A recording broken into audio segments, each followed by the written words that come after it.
আজ আমি তৈরি করব ফ্রুটস কেক। কেমন আছেন সবাই? আশা করি ভালো আছেন। নতুন ও পুরানো বিভিন্ন রকম রেসিপি জানতে প্লিজ চ্যানেলটিকে সাবস্ক্রাইব করে নেবেন এবং পাশে থাকা বেল আইকনটাকে প্রেস করে নেবেন। প্রথমেই একটা বোলের মধ্যে দুটো ডিম ভেঙে নিচ্ছি।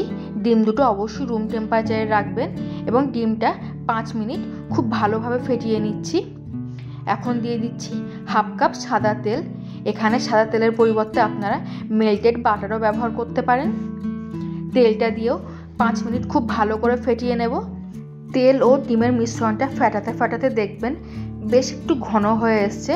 তখন দিয়ে দেব 1 কাপ গুঁড়ো চিনি। চিনিটা ব্লেন্ডারে খুব ভালোভাবে ব্লেন্ড করে নিয়েছি। চিনিটা দিয়েও খুব ভালো করে মিশিয়ে নেব। যতক্ষণ ফেটাতে থাকবো যতক্ষণ চিনিটা খুব ভালোভাবে মিশে না যাচ্ছে। ব্যাস, চিনিটা খুব ভালোভাবে মিশে গেছে। এখন দিয়ে দিচ্ছি হাফ টেবিল চামচ ভ্যানিলা এসেন্স। ভ্যানিলা এসেন্সটা দিয়েও খুব ভালো করে মিশিয়ে নিচ্ছি।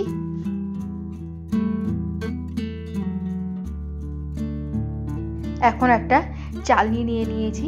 এই চালনির ওপরেই দিয়ে দিচ্ছি 1 কাপ ময়দা, 1 চা চামচ বেকিং পাউডার ও 1 চিমটি বেকিং সোডা। এই চালনির মধ্যেই ময়দা, বেকিং পাউডার, বেকিং সোডাটা দিয়ে চেলে নেব। অবশ্যই বেকিং সোডাটা দেওয়ার সময় খেয়াল রাখবেন বেকিং সোডার পরিমাণটা যেন বেশি না হয়, তবে কেকটা শক্ত হয়ে যাওয়ার ভয় থাকবে। সবগুলো দিয়ে খুব ভালো করে মিশিয়ে নিচ্ছি। এখন দিয়ে দিচ্ছি 1 চিমটি লবণ আর দিয়ে দিচ্ছি 2 টেবিল চামচ দুধ। দুধটা অবশ্যই চেষ্টা করবেন খুব বেশি গরমও যেন না হয়, আবার একবার ঠান্ডাও না হয়। দুধটা অল্প অল্প করে মেশাবেন। যদি দেখছেন একটু ঘন লাগছে তখন আবার একটু দুধ মিশিয়ে দেবেন।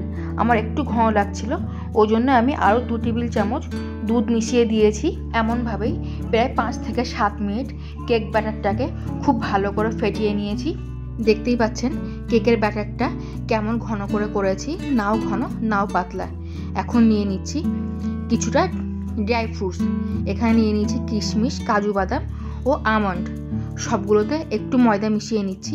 ময়দাটা মিশিয়ে নিলে ড্রাই ফ্রুটগুলো যখন কেক ব্যাটারের মধ্যে দেওয়া হয় নিচেই চলে যায় না।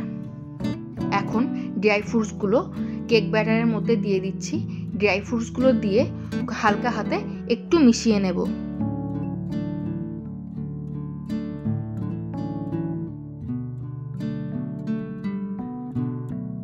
এখন একটা কেক মোল্ড নিয়ে নিয়েছি। কেক মোল্ডের মধ্যে একটু সাদা তেল ব্রাশ করে নিচ্ছি। দিয়ে দিচ্ছি একটা বাটার পেপার।